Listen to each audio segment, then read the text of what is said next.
बच्चों का SV children academy Rawla मंडी के ऑनलाइन प्लेटफॉर्म पे स्वागत है। कक्षा 11 विषय भूगोल अध्याय 7 नंबर।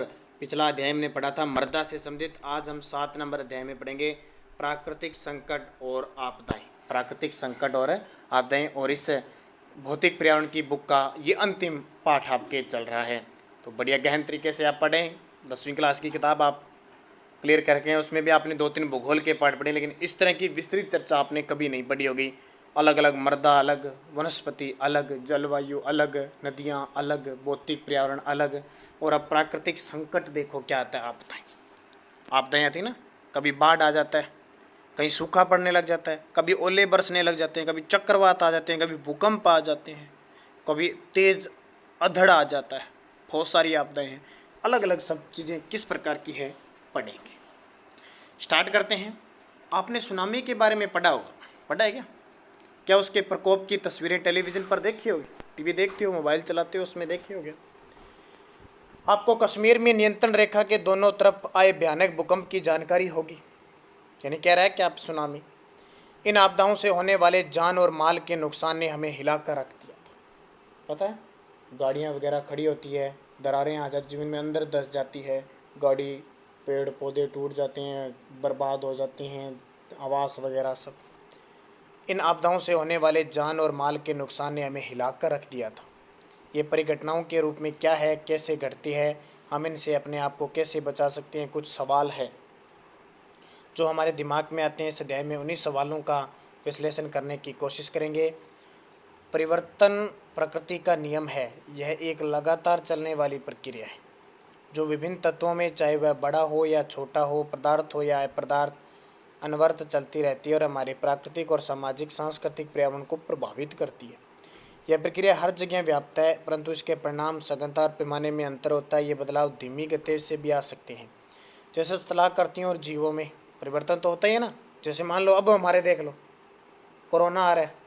कोरोना एक प्राकृतिक आपदा ही समझ लो, इतनी बड़ी एकदम आई है। और किसी को अंदाज़ा था क्या? जब मार्च के अंदर हमारे विद्यालय बंद हुए थे, अंदाज़ा ही नहीं था। हमने सोचा 10-15 दिन होगा और उसके बाद में वापस लगे, लेकिन पिछले 7 से 8 महीने हो गए और आप भी घर पे बैठे बोर हो गए भी ये क्या पढ़ाई चल रही है, क्या सिस्टम होता है ना। तो ये सारा परिवर्तन होता ही होता है कभी ना कभी सिस्टम से। तो ये बात है।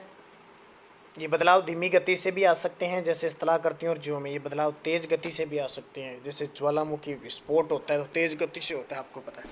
अपने तो नहीं होता, लेकिन समुद्री तटीय इलाकों में उधर ज़्यादा होता है। सुनामी आ जाती है, भूकंप है, तूफान इत्यादि। इसी प्रकार इसका प्रभाव छोटे क्षेत्रों तक सीमित हो सकता है, जैसे आंधी, करकापात और टोर्नेडो, और इतना व्यापक हो सकता है जैसे भूमंडलीय ऊष्मीकरण और ओजोन परत का ह्रास। इसके अतिरिक्त परिवर्तन का विभिन्न लोगों के लिए भिन्न भिन्न अर्थ होता है। यह उनको समझने की कोशिश करने वाले व्यक्ति के दृष्टिकोण पर क्या करता है, निर्भर करता है। प्रकृति के दृष्टिकोण से परिवर्तन मूल्य तटस्थ होता है, न अच्छा होता है न बुरा, परंतु मानव दृष्टिकोण से परिवर्तन मूल्य बोझिल होता है। कुछ परिवर्तन अपेक्षित होते हैं, कुछ अच्छे होते हैं। जैसे ऋतुओं में परिवर्तन होता है, सर्द ऋतु, गर्मी की ऋतु, वर्षा ऋतु, ये तो अच्छी बात है, फलों का पकना इसे आदि। जबकि कुछ परिवर्तन अनपेक्षित और बुरे होते हैं, जैसे भूकंप आ गया, बाढ़ आ गया, युद्ध हो गए, तो ये तो भयंकर होते हैं। आप अपने पर्यावरण का प्रक्षालन करिए, यानी अपने आसपास के वातावरण को देखिए और उन परिवर्तनों की सूची तैयार करें, और दीर्घकालीन है उनको भी, अल्पकालीन है उनको भी। क्या आप जानते हैं क्यों कुछ बदलाव अच्छे समझे जाते हैं और दूसरे बुरे? उन बदलावों की सूची भी बनाइए जो आप हर रोज़ अनुभव करते हैं। कारण बताइए कि क्यों उनमें से कुछ अच्छे होते हैं और कुछ बुरे होते हैं। इस अध्याय में हम कुछ ऐसे ही परिवर्तनों को समझने की कोशिश करेंगे जो बुरे माने जाते हैं और जो बहुत लंबे समय से मानव को क्या करते हैं, भयभीत किए हुए हैं। सामान्य आपदा और विशेष रूप से प्राकृतिक आपदाओं से मानव हमेशा भयभीत रहा है। अब बात आती है आपदा आपदा आपदा आपदा आपदा होती क्या है? ये आपदा क्या है? क्या है ये आपदा? देखिए, आपदा प्राय एक अनपेक्षित घटना होती है जो किसी ताकतों द्वारा घटित होती है, जो मानव के नियंत्रण में नहीं है। यह थोड़े समय में और बिना चेतावनी के घटित होती है। इसकी वजह से मानव जीवन की क्रियाकलाप अवरुद्ध होते हैं, बड़े पैमाने पर जान माल का नुकसान होता है। अतः इससे निपटने के लिए हमें सामान्यतः दी जाने वाली वैधानिक आपातकालीन सेवाओं की अपेक्षा अधिक प्रयत्न करनी पड़ती है। लंबे समय तक भौगोलिक साहित्य में आपदाओं को प्राकृतिक बलों का परिणाम माना जाता है। मानव को इसका अवबोध और असहाय शिकार, क्योंकि शिकार कौन होता है? मानव होता है। चाहे कोई प्राकृतिक बीमारी है तो भी, भूकंप, ज्वालामुखी, परंतु प्राकृतिक बल की आपदाओं के एकमात्र कारक नहीं हैं। आपदाओं की उत्पत्ति का संबंध मानव क्रियाकलापों से भी है। कुछ मानवीय गतिविधियों तो सीधे रूप से इन आपदाओं के लिए उत्तरदायी है। भूगोल गैस त्रासदी, ये भोपाल गैस त्रासदी मध्य प्रदेश में एक गैस के रिसाव से बहुत सारे लोग मारे गए थे। 1983 की बात है। चेरनोबिल नाभिकीय आपदा हुई थी, नाभिकीय विखंडन हो गया था। युद्ध सी, CFC क्लोरोफ्लोरोकार्बन गैस वायु में छोड़ना, ग्रीन हाउस गैसें, ध्वनि, वायु प्रदूषण, जल, मिट्टी, सभी जो वायु पर्यावरण प्रदूषण आदि आपदाएं इसके उदाहरण हैं। अक्सर रहते ही हैं। भूमि है, वायु है, जल, ये तो प्रदूषित है ही है। कुछ मानवीय गतिविधियां परोक्ष रूप से भी आपदाओं को बढ़ावा देती है।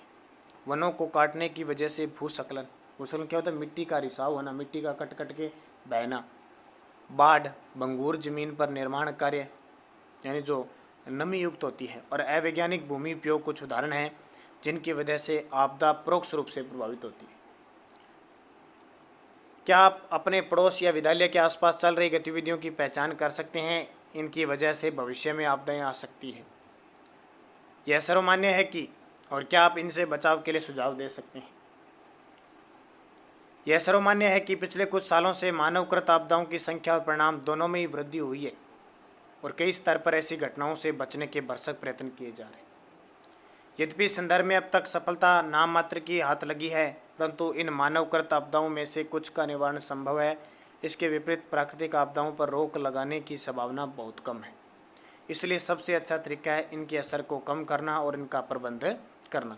इस दिशा में विभिन्न स्तरों पर कई प्रकार के ठोस कदम उठाए गए हैं, जिनमें भारतीय राष्ट्रीय आपदा प्रबंधन की स्थापना 1993 में रियो डी जनेरियो ब्राज़ील में भू शिखर सम्मेलन और मई 1994 में याकोहामा जापान में आपदा प्रबंधन पर विश्व संगोष्ठी आदि विभिन्न स्तरों पर इस दिशा में उठाए जाने वाले कदम हैं। प्रायः देखा गया है कि विद्वान आपदा और प्राकृतिक संकट शब्दों का इस्तेमाल एक दूसरे की जगह कर लेते हैं। ये दोनों एक दूसरे से संबंधित है, परंतु फिर भी इनमें अंतर है। इसलिए इन दोनों में भेद करना बहुत ही आवश्यक है। प्राकृतिक संकट प्राकृतिक पर्यावरण में हालात के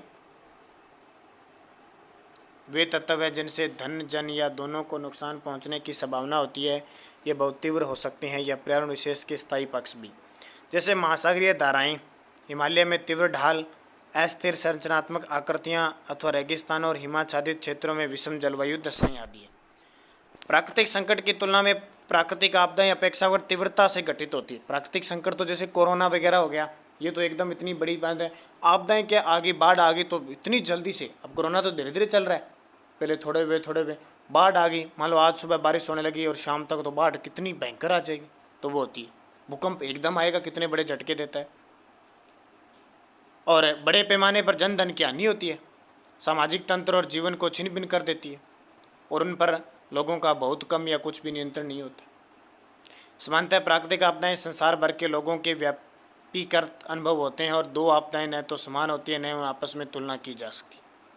प्रत्येक आपदा अपने नियंत्रणकारी सामाजिक पर्यावरणीय घटकों, सामाजिक अनुक्रिया जो यह उत्पन्न करते हैं, जिस ढंग से प्रत्येक सामाजिक वर्ग इसे निपटता है, अद्वितीय होती है। ऊपर व्यक्त विचार तीन महत्वपूर्ण चीज़ों को इंगित करता है। पहला, प्राकृतिक आपदा के परिणाम, गहनता, बारंबारता, इसके लिए किए गए नुकसान समयांतर पर बढ़ते जा रहे हैं। दूसरे, संसार के लोगों में इन आपदाओं द्वारा पैदा किए हुए भय के प्रति चिंता बढ़ रही है तथा इनसे जानमाल की क्षति को कम करने का रास्ता ढूंढने का प्रयत्न कर रहे हैं। और अंततः प्राकृतिक आपदा के प्रारूप में समयांतर पर महत्वपूर्ण परिवर्तन आए हैं।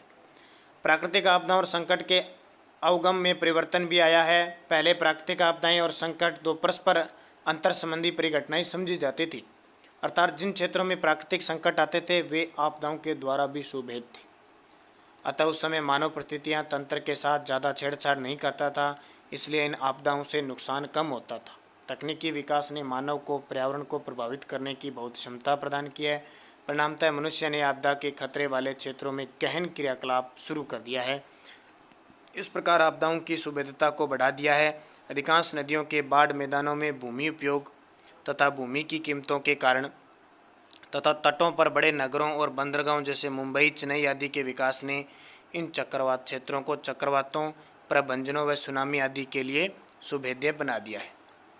इन प्रक्षेपणों की पुष्टि सारणी 7.1 में दिए गए आंकड़ों में से भी हो सकती है, जो पिछले 60 वर्षों में 12 गंभीर प्राकृतिक आपदाओं से विभिन्न देशों में मरने वालों के परिणाम दर्शाता है। यह सारणी से स्पष्ट है कि प्राकृतिक आपदाओं ने विस्तृत रूप से जन धन की हानि की है। इस स्थिति से निपटने के लिए भरसक प्रयत्न किए जा रहे हैं। यह भी महसूस किया जा रहा है कि प्राकृतिक आपदाओं द्वारा पहुंचाई गई क्षति के परिणाम भूमंडलीय प्रतिघात है और अकेले किसी इतने एक राष्ट्र में इतनी क्षमता नहीं। अब देखो, रूस में भूकंप से मरते हैं, चीन में बाढ़ से इतने मरते हैं, चीन में पूर्वी पेरू, भारत में उष्णकटिबंधीय चक्रवात से 30,000। तो ये अलग अलग देशों में ही दिया हुआ, आगे हम पढ़ेंगे, पहले पीछे पढ़ लेते हैं। इन्हें सहन कर पाए। अतः 1989 में संयुक्त राष्ट्र सामान्य असेंबली ने इस मुद्दे को उठाया गया था और मई 1994 में जापान के याकाओमा नगर में आपदा प्रबंधन की विश्व कॉन्फ्रेंस में इसे औपचारिकता प्रदान की गई। यही बाद में याकोहामा रणनीति और अधिक सुरक्षित संसार के लिए कार्य योजना कहा गया। अब अपने वर्गीकरण पढ़ेंगे, उनकी पूरी डिटेल, ठीक है, कैसे फिर भूकंप, बाढ़ वगैरह सबकी एक एक चर्चा करेंगे इस पाठ में सारी की सारी।